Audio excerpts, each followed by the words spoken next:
Hi, hello, namaste. Welcome to my channel Puja Physio. Today we are going to talk about frozen shoulder.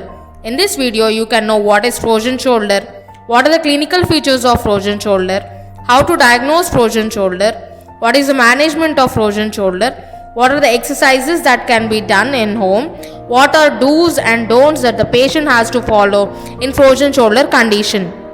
Frozen shoulder is characterized by initially painful and later restricted active and passive shoulder range of movement.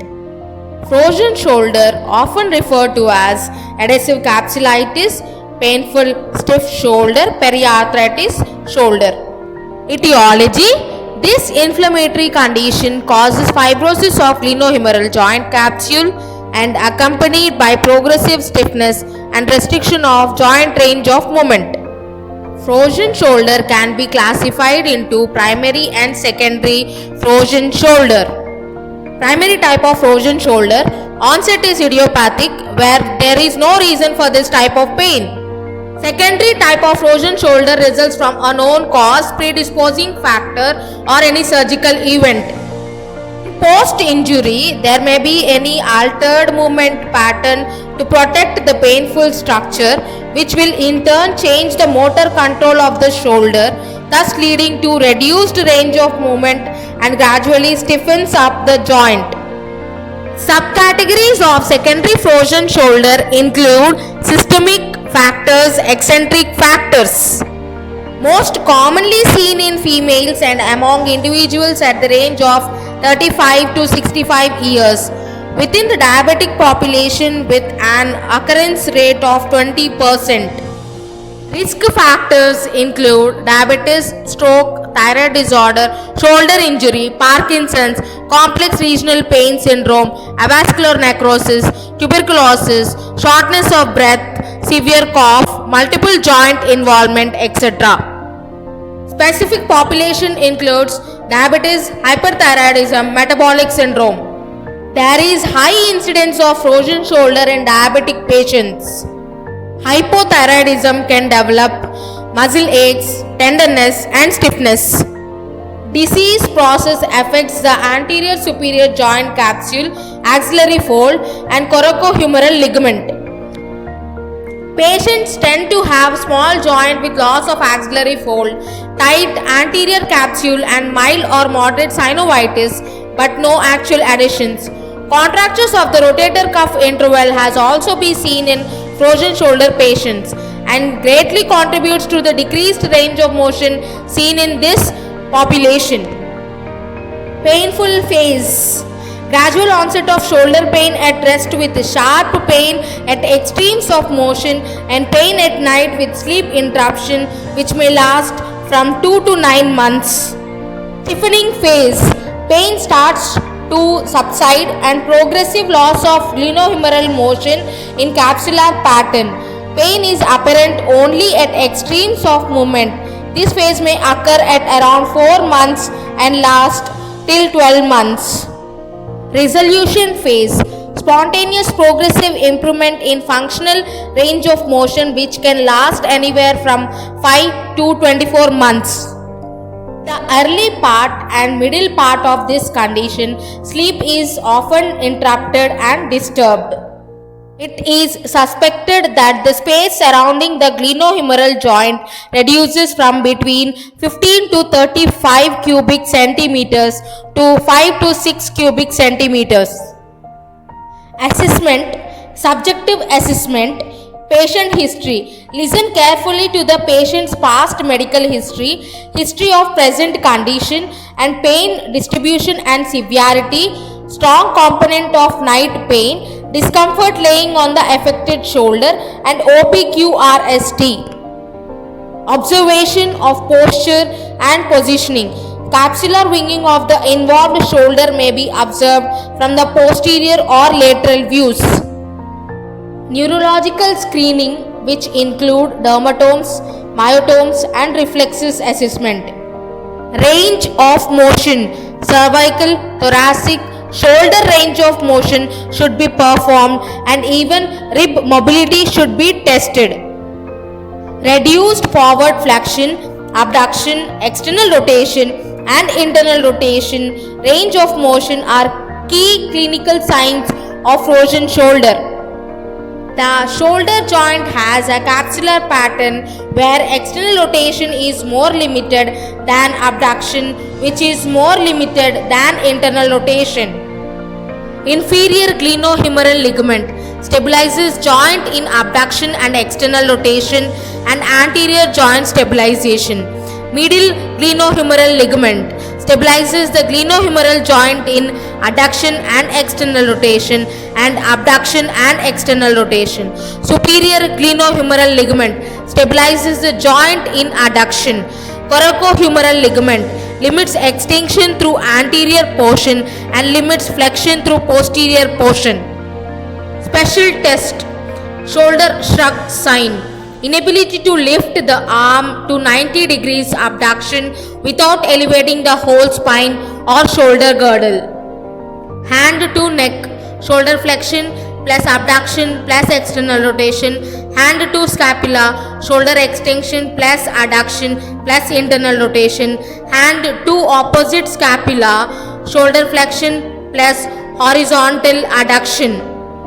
Differential diagnosis: shoulder osteoarthritis, acromioclavicular joint dysfunction, bursitis, and any joint pathology.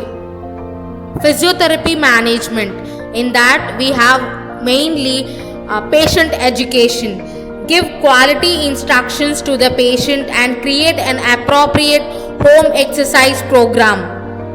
Physiotherapy techniques: in initial phase, the techniques include shoulder mobilizations, muscle releases, acupuncture, dry needling, and K-taping for pain relief and can assist during this painful inflammation phase.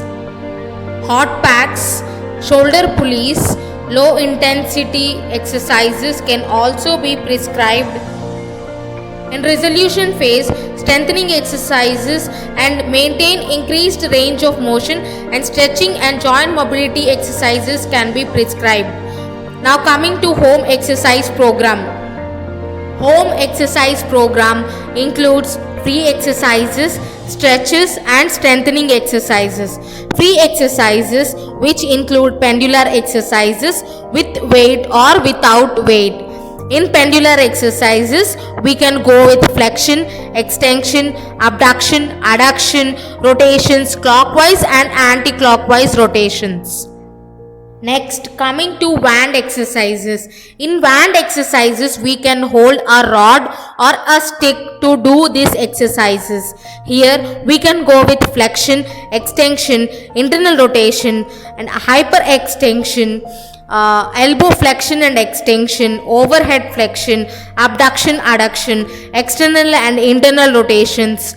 All these exercises can be done with a stick or a rod.